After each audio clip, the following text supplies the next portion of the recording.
Hello guys, welcome to my new video. अब तक हमने जर्नल की बेसिक एंट्रीज और कंपाउंड एंट्रीज पढ़ ली हैं। आज हम कुछ एडवांस एंट्रीज देखेंगे। ठीक है, तो सबसे पहले एंट्री है बैड डेब्ट्स की। बैड डेब्ट्स का मतलब मैं आपको बेसिक अकाउंटिंग टर्म्स की वीडियो में बता चुका हूँ। देखिए, बैड डेब्ट्स वो पैसा जो डेटर को देने थे पर वो दे नहीं पाया, वो बैड डेब्ट होते हैं। ठीक है, अब पैसा वो देगा नहीं तो मेरे एसेट क्या हो गए, कम हो गए। तो हमारी एंट्री कुछ इस तरीके से होगी। देखिए, पैसा उसे देने नहीं है तो मेरे एसेट कम हो गए, डेटर एसेट होते हैं। तो जब एसेट कम होते हैं तो हम उसे क्रेडिट कर रहे हैं, तो हमारा डेटर होगा क्रेडिट। अब हमारे जो हैं पैसे नहीं आएंगे हमारे, ठीक है, तो हम बैड डेब्ट अकाउंट पर फ़र्क पड़ेगा। तो बैड डेब्ट अकाउंट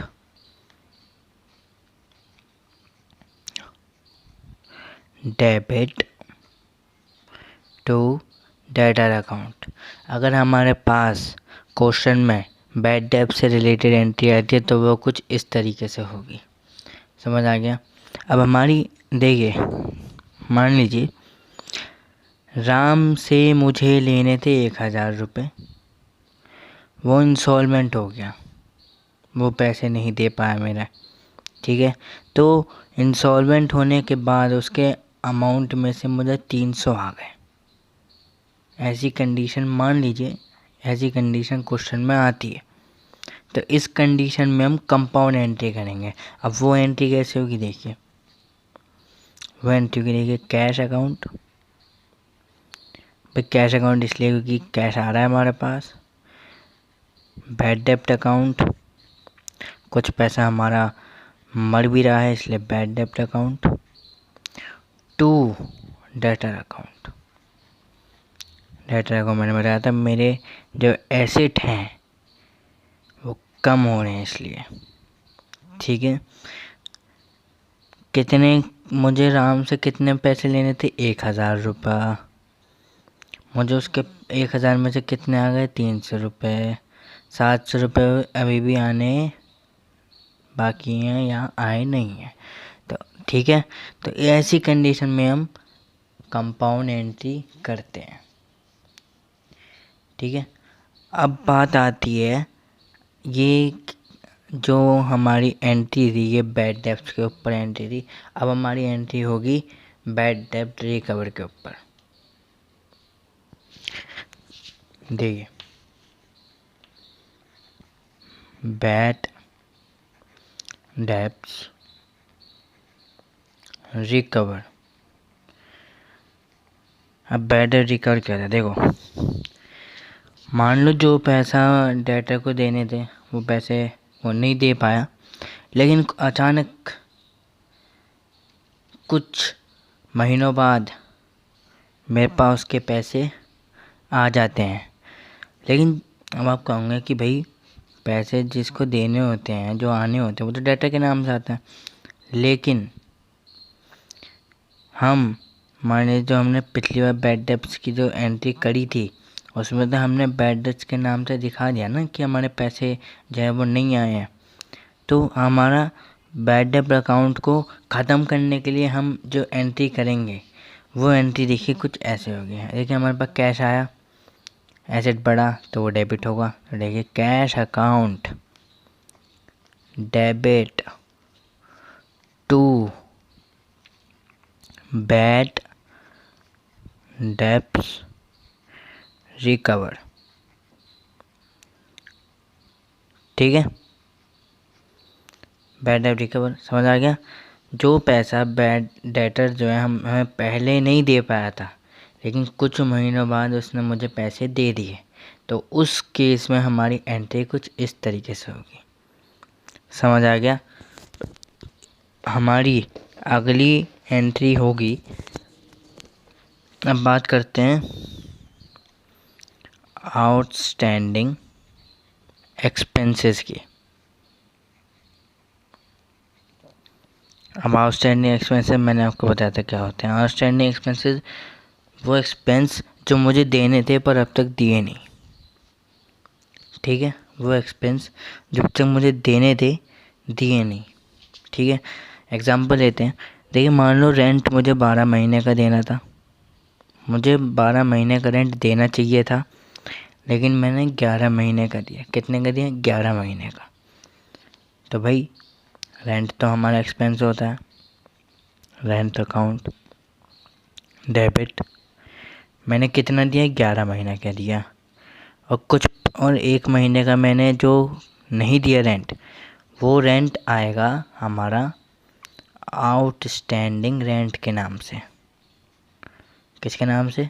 आउटस्टैंडिंग रेंट के नाम से। ऐसी अगर सैलरी के ऊपर बात आती है कि मुझे एक एम्प्लॉय की जो है 12 महीने की सैलरी देनी चाहिए थी, मैंने 10 महीने की सैलरी दी, तो पहले salary account debit to cash account to outstanding salary account, entry ऐसे ही होगी। यहाँ वो अमाउंट आएगी जितनी मुझे 12 महीने में देनी थी, यहाँ वो अमाउंट आएगी जितने मैंने पैसा दिया 11 महीने में, यहाँ वो अमाउंट आएंगी जो मैंने पैसा नहीं दिया। ठीक है, समझ आ गया? ये था हमारा आउटस्टैंडिंग एक्सपेंस के ट्रांजैक्शन। अगर ये ट्रांजैक्शन की अगर हम बात करें तो वो हो सकती है प्रीपेड या प्रीपेड एक्सपेंसेस की। प्रीपेड एक्सपेंसेस, अब प्रीपेड एक्सपेंसेस भी देखिए क्या होता है।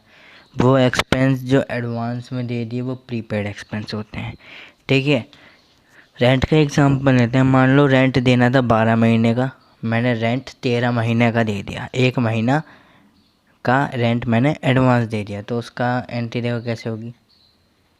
उसकी एंट्री होगी prepaid rent account debit to rent account. ठीक है, जितना रेंट मैंने एडवांस दिया वो यहाँ आएगा, और जितना, ठीक है समझ आ गया।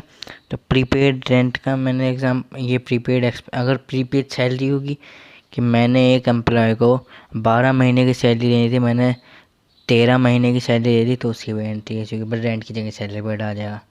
ठीक है, तो प्रीपेड एक्सपेंसेस की एंट्रीज ऐसी होंगी। अब हम अगली एंट्री की बात करते हैं। हमारी अगली एंट्री है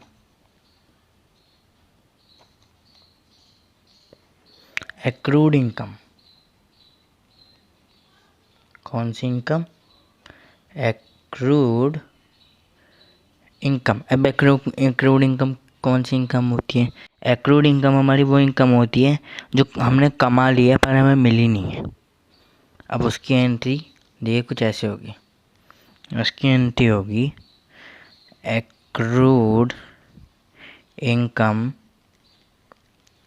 account debit to income account. ठीक है, एक्रूड इनकम का मैंने आपको मतलब बता दिया, वो इनकम जो हमने कमा लिया पर मिली नहीं है, तो उसकी एंट्री कुछ इस तरीके से होगी। ठीक है, बात करते हैं अगली एंट्री की। अगली एंट्री होगी हमारी unearned income. Unearned income. Unearned income वो इनकम जो हमें ऐसे ही मिल गई, बिना काम किए, हमने वो कमाई नहीं है पर हमें मिल गई है। एग्जाम्पल लेते हैं। मान लो मुझे 12 महीने की इनकम मिलनी चाहिए थी, लेकिन मुझे इनकम मिली 13 महीने की, तो उसकी एंट्री कैसे होगी देखिए। उसकी एंट्री होगी income account debit to unearned income account. ठीक है, तो अनअर्न इनकम का अगर कोई ट्रांजैक्शन आती है क्वेश्चन में, तो उसकी एंट्री कुछ इस तरीके से होगी। अब बात आती है डेप्रिसिएशन की। डेप्रिसिएशन का मतलब बताया था, जब एसेट की वैल्यू, देखिए ओके, डेप्रिसिएशन की एंट्री। देखिए, डेप्रिसिएशन का मतलब होता है जब किसी एसेट की वैल्यू हम खरीदते हैं, जब हम कोई एसेट खरीदते हैं तो उसकी वैल्यू धीरे धीरे कम होती जाती है, तो वो जो वैल्यू गिर रही होती है उसे हम डेप्रिसिएशन कहते हैं। अब डेप्रिसिएशन की एंट्री देखिए कैसे होगी। Depreciation account, depreciation account debit to, किसकी वैल्यू कम हो रही है, एसेट की, तो एसेट अकाउंट। ठीक है, तो हमारी डेप्रिसिएशन का अगर कोई ट्रांजैक्शन आती है क्वेश्चन, तो उसकी एंट्री कुछ इस तरीके से होगी। ठीक है, समझ आ गया। तो आज हमारा चैप्टर जर्नल ख़त्म हो गया। हमने बेसिक एंट्री सीखी, हमने कंपाउंड एंट्री सीखी, और आज हमने कुछ एडवांस एंट्रीज भी सीख ली हैं। तो हमारा चैप्टर जर्नल ख़त्म हो गया है। आई होप आपको वीडियो अच्छी लगी होगी। वीडियो को लाइक करें, वीडियो को शेयर करें, और चैनल को सब्सक्राइब भी करें। मिलते हैं आपसे न्यू वीडियो में। Till then, good bye.